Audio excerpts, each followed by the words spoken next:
Coming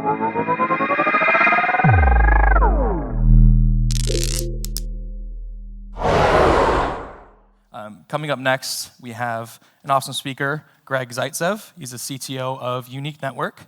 He's going to give us a bit of an insight just around what is the climate impact of NFTs? Is this really good for the environment? How good or how maybe potentially bad could it be for the environment? As you know, Ethereum does eat up a lot of gas, does use a lot of energy.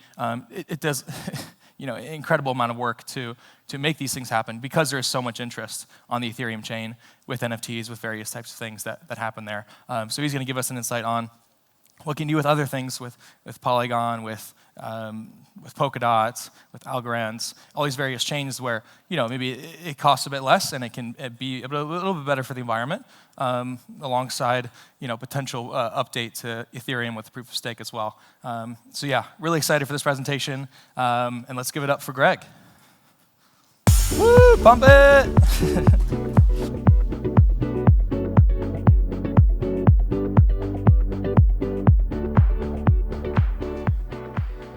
Hello. Hey, thanks, Carmen. It's nice to be here. Yeah, let's see what do we do in terms of climate impact when we mint NFTs and when transfer, when we use different networks. Let's see what happens. Let's look at the mining map. This is a proof of work mining map. It's built by Cambridge, and I took it off their website in March. See that red zone? It's the USA. They mine most cryptocurrencies in the world. And it's probably 35%, well, not most, but the biggest country by mining. The second country is Kazakhstan, surprisingly, but I think it's only because Chinese miners escaped to Kazakhstan. Third one is Russia, and fourth one is Canada. And the rest of them make the rest of like about 30-something%. If we look at these countries and we look what energy sources they have, I think it's in the next slide, yeah, we can calculate that mix. Ethereum consumption is 107 terawatt hours every year. It's an average. Of course, it varies between 90 terawatts and about 140 something. But the average is 107. Let's use this number. After all, it's not that important here because it's huge anyway. So if we see what energy sources this countries use, well, we see that in that mix comes a lot of nuclear energy. That first bar. Yeah, it's green. It's green. It doesn't produce any CO2. Good. So we can look at the next source. Next source is renewable energy. Apparently, all these countries use a lot of renewable energy just because they use hydroelectric stations. Well, maybe some of them use solar or wind power, but most of it is hydroelectric. It's good old, and it still doesn't produce any CO2.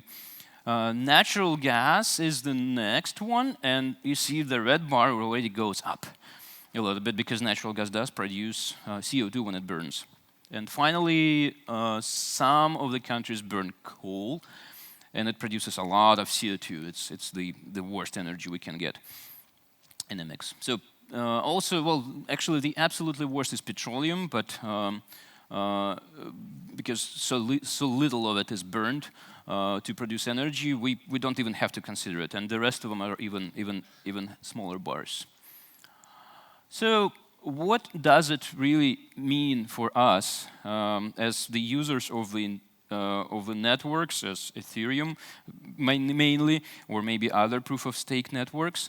The Ethereum proof of work, if you look at the mint contract or NFT contract that has a mint function, if you calculate how much gas units it consumes, and then recalculate it into the carbon footprint, you get probably 90 kilos of CO2 produced by just one mint. What does it mean? Like, for example, I've gone to the Lisbon conference just a month ago, and this Lisbon conference was using the Ethereum tickets, Ethereum NFTs as tickets. It was an option. It wasn't necessarily it wasn't required to mint your ticket, but most people decided to mint the tickets, and everyone minted probably 1,158 tickets or something around this number, which resulted in 100 metric tons of CO2. Just that little conference produced 100 metric tons, 110 metric tons of CO2, and they're going to keep producing it because people probably are not going to keep the NFTs statical on their addresses. They're going to keep moving them and transferring them. And if you see at this bottom line here, 48 kilograms of CO2 is produced by every transfer on Ethereum. It's equivalent to riding a car for 192 kilometers. It's average sedan car. And it's just one transfer. But everyone is probably going to try to transfer the NFTs on Ethereum. Even if you want to bridge them to some other network, it's still a transfer. We have a nice member of the community, Jeannie Lemercier. This is a artist who he is very environmentally friendly. I call his story. So his story isn't really sad because he is very conscious now and he's using proof of stake networks. But in the beginning, he was going to to visit a lot of places where he can show off his work, his artwork, and then he just decided to calculate how much CO2 he produces just by traveling by air. And he seen that's still a lot. He said he decided to be more conscious about this, and he switched to digital art. His studio was working for a couple of years, and he calculated every kilowatt hour he consumed. He was saving energy. He wasn't traveling anywhere. He was just staying in his studio. And after he was working for 2 years, he minted his NFTs on Ethereum. Guess what happened? he calculated how much CO2 he produced, and he said, "Okay, never again. I'm going to use. I just burned all energy I saved within 2 years in just one mint." He said, "Never again. I'm using proof of stake." So what can we do? Soon we're I'm not trying to do any forecasts, but soon Ethereum 2.0 is gonna come out. Hopefully they release this year. I really hope this happens.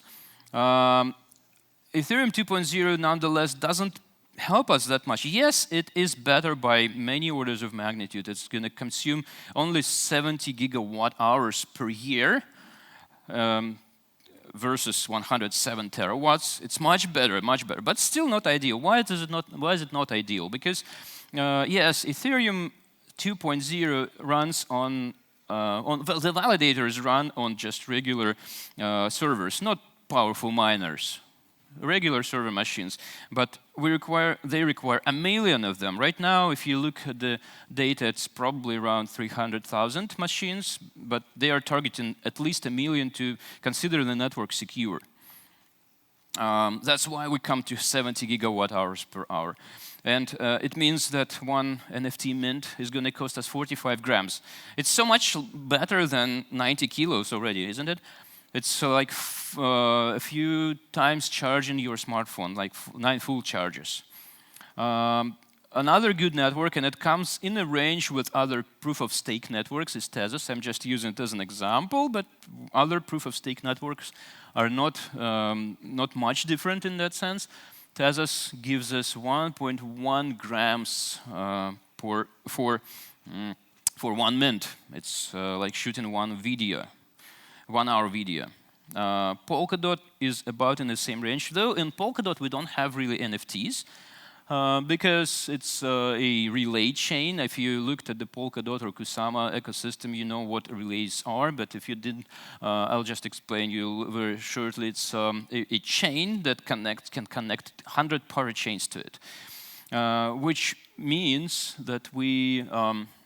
I'm already running ahead of myself. I forgot to say that if we had NFTs on Polkadot, they would produce only 0.05 of a gram of CO2 per one NFT mint, and that's efficient because of their consensus mechanism.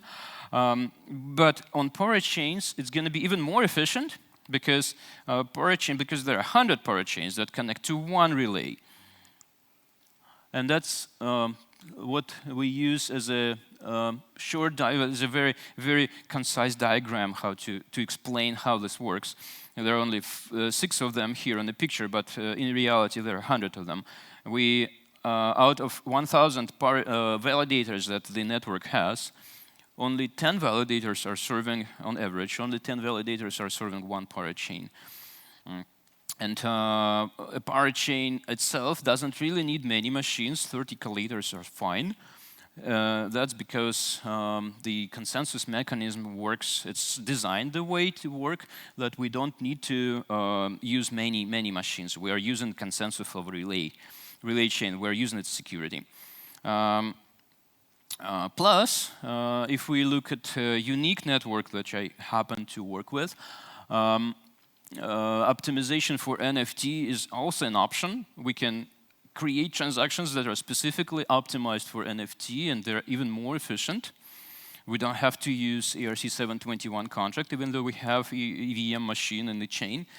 But we don't have to use it, and we encourage projects to use NFTs that are naturally designed for, well, native NFTs that are naturally designed to be more efficient.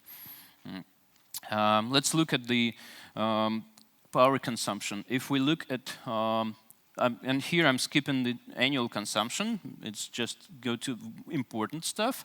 How much energy, and this is a logarithmic scale. This is, it shows how much energy we consume per mint and for transfer. That's blue is transfer and red is mint. You see, it's probably about the same number, but because it's very similar transactions by nature. Ethereum still consumes a lot. Tezos is by order of magnitude better. Polkadot is also a little bit better just because of its consensus mechanism. And the parachains, you see where they are. Even on logarithmic scale, they're wandering somewhere around the 0 here. That's because we consume so little energy. We consume only a portion of what Polkadot consumes. So we come to 1.2 micrograms per mint and 1.3 micrograms per transfer. This is equivalent to, well, if you mint 30 NFTs, it's going to be equivalent to what you exhale in one breath. You can mint unstoppably. Okay, I have some references here if you want to check, and please do if you have desire to check after me. It's not very scientific research. I spent only a week doing that. And in case if you want to have access to more contacts or deck, here's the QR code. Well, thanks for listening. Maybe you have any questions.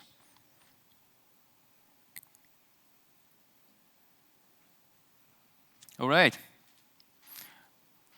Well, thanks for coming, and I hope you mint your next collection on better network. Make the right choice. Thanks.